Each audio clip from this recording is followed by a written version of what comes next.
दोस्तों, क्या आपने कभी डालडा घी बनते देखा है? और डालडा घी में सच में सुअर की चर्बी मिलाई जाती है या कुछ और?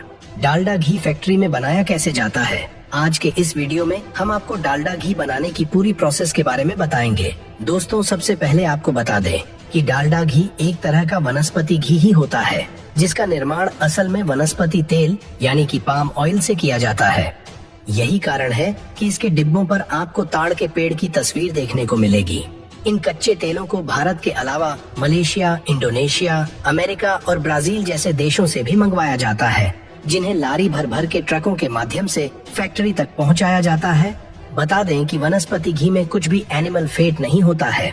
एक समय था जब घरों में कुकिंग ऑयल की जगह वनस्पति घी आया करता था। आपको शायद न मालूम हो, लेकिन शुरुआती दौर में इसे लेकर कई कंट्रोवर्सी हुई थी और कहा जाता था कि ये देसी घी मिलावट वाला है और इसमें जानवरों की चर्बी का इस्तेमाल होता है। लेकिन धीरे धीरे डालडा ने भारतीय घरों में अपनी जगह बना ही ली। वैसे कई लोगों को ये भी नहीं पता कि असल में डालडा एक ब्रांड है और वो जो प्रोडक्ट बेचता था वो वनस्पति घी कहलाता था, और अब तो ये कई कंपनियां बेचती है। वनस्पति घी असल में वेजिटेबल ऑयल या पाम ऑयल का हाइड्रोजनेटेड होता है। इसमें हाइड्रोजन भी मिलाया जाता है और हाई टेम्परेचर पर इसे घुमाया जाता है, जिससे घी जैसा कंसिस्टेंसी वाला हो जाता है। वनस्पति घी में बहुत अधिक मात्रा में ट्रांस फैट होता है और इसलिए इसे स्वास्थ्य के लिए अच्छा नहीं माना जाता है। अब अगर इसकी मेकिंग प्रोसेस की बात करें तो आमतौर पर इसको तैयार करने के लिए सबसे जरूरी चीज ताड़ के पेड़ ही होते हैं, जहां इसे के बीजों को इकट्ठा करके चलने की मदद से छिलके की ओर बीजों को अलग किया जाता है और फिर इन्हें गर्म पानी में उबाला जाता है ताकि नरम पड़ सके और इनका तेल आसानी से निकल सके।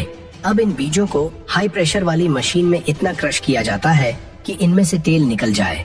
अब इसके एक एक तेल के बूंद को अच्छे से निचोड़ लिया जाता है और फिर मशीन में रिफाइन करने के लिए भेज दिया जाता है, जिससे इसके अंदर बची सारी अशुद्धियाँ निकाली जा सके। इसके बाद एक्सेप्री न्यूट्रलाइजेशन प्रोसेस से गुजरना पड़ता है। अब यह तेल पूरी तरह से रिफाइंड हो जाता है, जिन्हें अब भी घी जैसा बनाने के लिए हाइड्रोनिजेशन किया जाता है। हाइड्रोनिजेशन प्रोसेस एक बर्तन में किया जाता है जिसे कन्वर्टर कहते हैं, और ये पूरे तरीके से वायुरोधी होता है। आपकी जानकारी के लिए बता दें, इस पाम ऑयल में कार्बन में डबल बॉन्ड होते हैं और इसे हाइड्रोजन गैस और निकल कैटलिस्ट के साथ 200 डिग्री सेल्सियस तापमान में कुछ समय के लिए रखा जाता है ताकि वो घी की तरह दिखने लगे। ये पूरी प्रक्रिया करीबन 7 से 8 घंटे का समय लेती है, जिसके पूरा होते ही इसे ब्लेंडिंग के लिए डाल दिया जाता है। यहाँ पर इसे एक बड़ी बड़ी भट्टी में पकाया जाता है और इसके अंदर फिर फ्लेवर कलर और कई तरह के अलग अलग पिगमेंट्स भी डाले जाते हैं। और फिर बारी आती है सबसे जरूरी चीज, यानी कि विटामिन ए और विटामिन डी की, जिससे न सिर्फ घी का स्वाद बढ़ता है बल्कि ये हमारे लिए थोड़े बहुत फायदेमंद भी हो जाते हैं। और कुछ घंटों तक इस तेल को पकाने के बाद ये घी पूरी तरह से तैयार हो जाता है।